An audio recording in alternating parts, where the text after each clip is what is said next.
Assalamualaikum warahmatullahi wabarakatuh. Halo anak-anak kelas 5, kelas 5A, kelas 5B, dan kelas 5C. Bagaimana kabar kalian hari ini?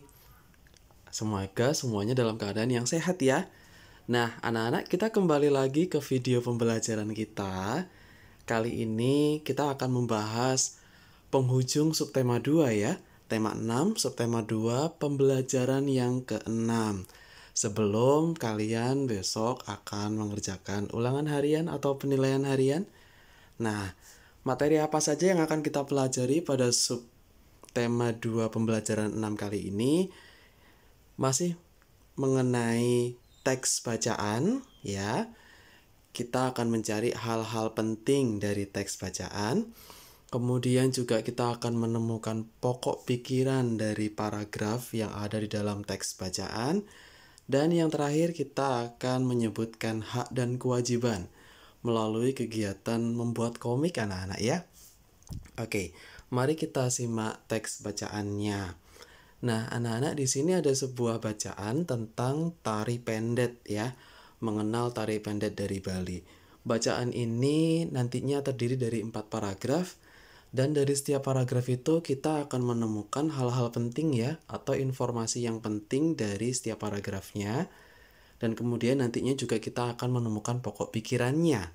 Baik, sekarang mari kita simak teksnya. Tari pendet merupakan salah satu tari tradisional Bali yang sangat populer. Lahirnya tari pendet berawal dari ritual odalan di pura yang disebut dengan mamendet atau mendet.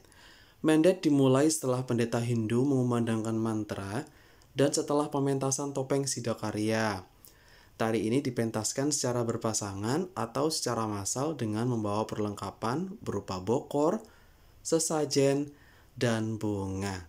Nah, itu tadi anak-anak teks bacaan paragraf 1. Kira-kira hal penting apa yang bisa kita peroleh atau informasi apa yang menjadi penting dari paragraf 1 ini? Ya, betul sekali.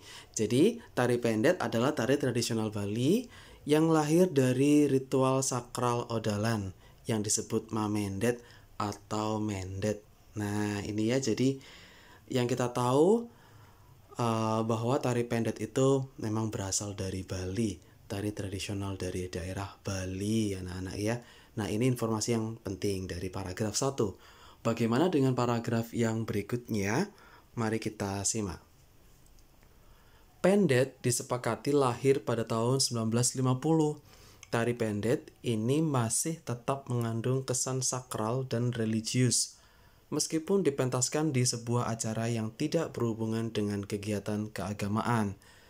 Pada tahun 1961, Iwayan Berata memodifikasi tari pendet hingga menjadi tari pendet yang sering kita saksikan sekarang.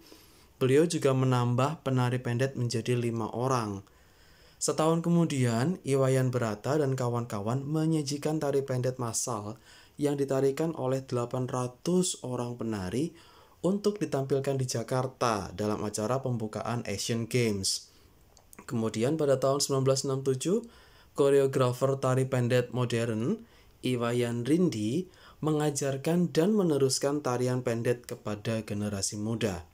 Selain pendet, beliau juga mengajarkan dan melestarikan tari Bali lainnya kepada keluarganya maupun lingkungan di luar keluarganya. Nah, anak-anak, ini tadi adalah paragraf yang kedua ya. Kira-kira informasi penting apa yang bisa kita peroleh dari paragraf yang kedua ini? Apakah kalian setuju? Ya, tari pendet yang lahir pada tahun 1950 telah dimodifikasi oleh Iwayan Berata sehingga menjadi tari pendet yang sering kita saksikan dan kemudian diteruskan dan diajarkan oleh Iwayan Rindi.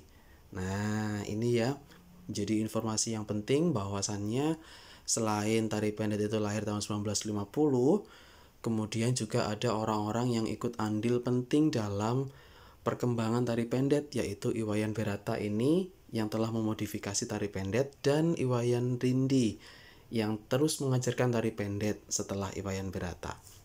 Oke, anak-anak, tinggal 2 paragraf lagi, paragraf 3 dan 4. Kita simak teksnya.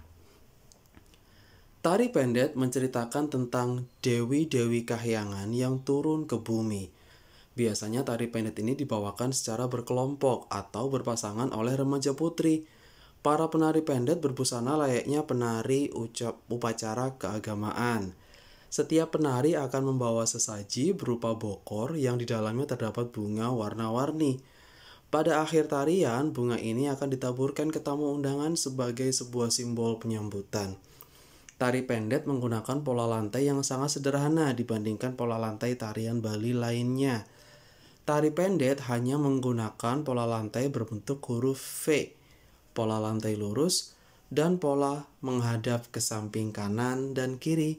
Seperti halnya tarian tradisional kebanyakan, pola lantai pada tari pendet tidak memiliki makna khusus.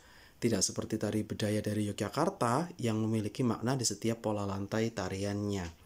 Oke, sekaligus paragraf 3 dan 4 dibacakan dan mari kita menemukan informasi yang penting dari paragraf 3 dan 4 ini. Dari paragraf yang ketiga, anak-anak, informasi yang penting yaitu bahwasannya tari pendet ini menceritakan tentang dewi-dewi kahyangan yang turun ke bumi tadi ya, dikatakan ya. Oleh karena itu dibawakan oleh remaja putri, baik itu secara berkelompok atau berpasangan.